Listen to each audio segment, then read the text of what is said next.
Welcome to पनीशा आजकल।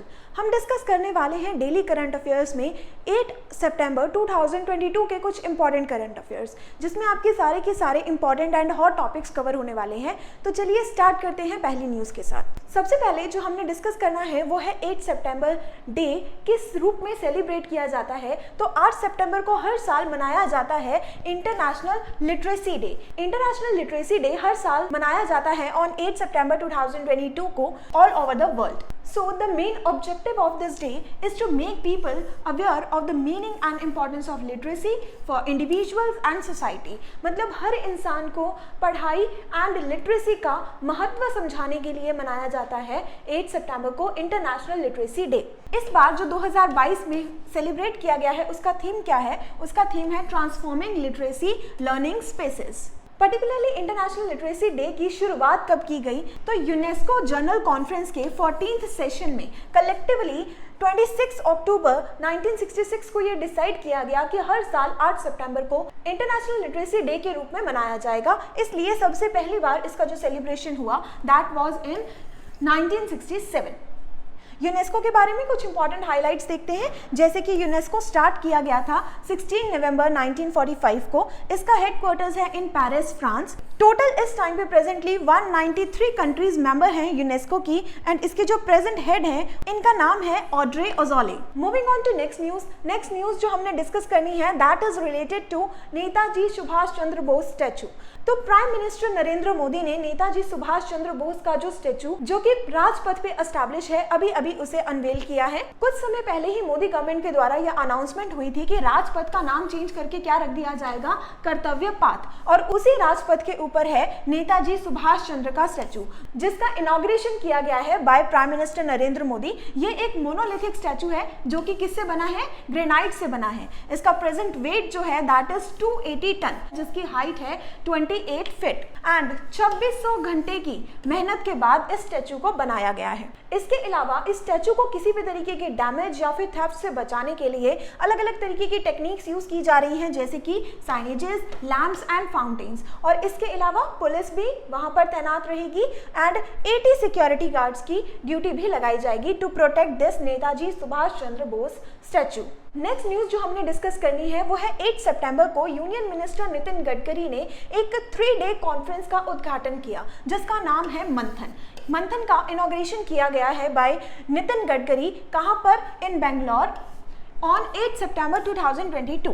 Particularly ये जो कॉन्फ्रेंस है वो ऑर्गेनाइज करवाई गई है by ministry of road transport and highways, जिसका मेन मोटिव क्या है? जिसका मेन ऑब्जेक्टिव है to discuss across multiple issues opportunities in the road transport and logistics sector. तो अलग अलग तरीके की जो प्रॉब्लम्स आती हैं और अलग अलग तरीके की फ्यूचर में क्या अपॉर्चुनिटीज हो सकती हैं, इन सब के बारे में एक बैठक की जाएगी, जिसमें सारी की सारी प्रॉब्लम्स को और मेजर इश्यूज को डिस्कस किया जाएगा। इस पर्टिकुलर कॉन्फ्रेंस का जो थीम है that is ideas to action towards a smart, sustainable road infra mobility and logistic ecosystem. Moving on to next news जो हमारे सामने है बराक ओबामा।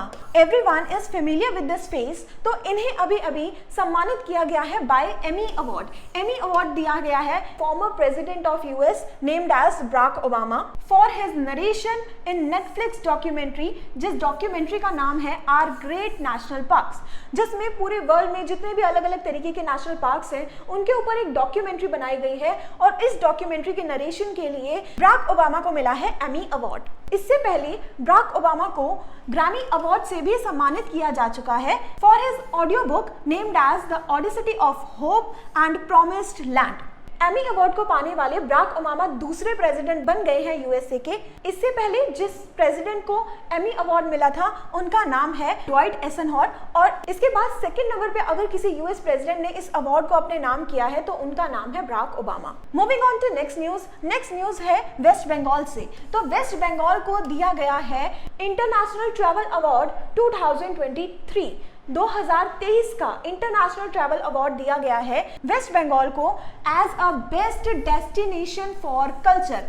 पर्टिकुलरली ये जो अवार्ड है वो दिया गया है by PATWA that is Pacific area travel writers association. तो इनके द्वारा दिया गया है ये पर्टिकुलर अवार्ड, और ये जो एसोसिएशन है दैट इज PATWA, ये वर्क करती है अंडर UNWTO, जिसकी फुल फॉर्म है United Nations World Tourism organisation.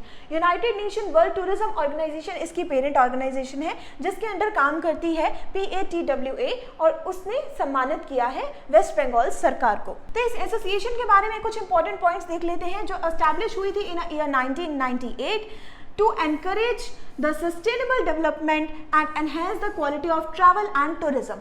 travel and tourism को all over the world में बढ़ावा देने के लिए ये एसोसिएशन काम करती है, एंड ये एसोसिएशन वर्क करती है on the principles of UNESCO, United States and UNWTO। Moving on to next news हमने डिस्कस करनी है कीचा सुदीप के बारे में, जो कि एक कन्नड़ एक्टर है। अभी इन्हें कर्नाटका गवर्नमेंट ने डिक्लेयर किया है as a ambassador of Punyakoti Dattu Yojana. Punyakoti Dattu योजना का ब्रांड एम्बेसडर बनाया गया है कीचा सुदीप को, जो कि एक कन्नड़ एक्टर हैं जिन्होंने बहुत सारी बॉलीवुड मूवीज में भी एक्टिंग की है। ये बहुत ही फेमिलियर सा फेस है आपके सामने कीचा सुदीप का।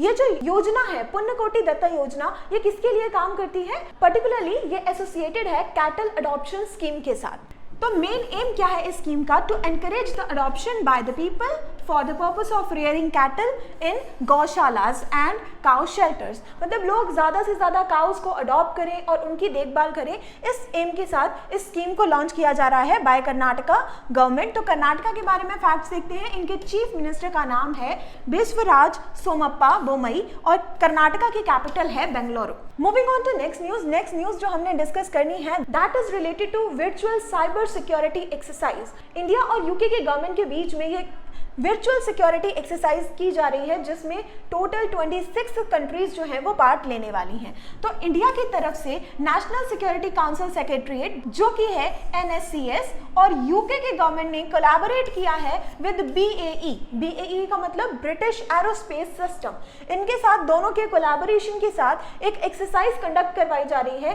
ताकि साइबर जितने भी क्राइम्स होते हैं उनके ऊपर कैसे रोक लगानी है इसके बारे में डिस्कस किया जा सके, जिसमें टोटल 26 कंट्रीज ने पार्टिसिपेट किया है। इंडिया की तरफ से जिसने पार्टिसिपेट किया है that is national cyber crisis management team, जो कि डील करती है रैंसमवेयर अटैक्स के साथ on multiple electricity distribution companies. तो मेन एम क्या है इस एक्सरसाइज का? To organise this virtual cyber exercise on ransomware resilience is to stimulate a large widespread cyber security incident affecting organisation within a country. मतलब एक country में जहां पर भी रैंसमवेयर अटैक्स का सामना करना पड़ रहा है डिफरेंट कंट्रीज को, तो उस पर कैसे कंट्रोल किया जाए, वो है इस एक्सरसाइज का मोटिव।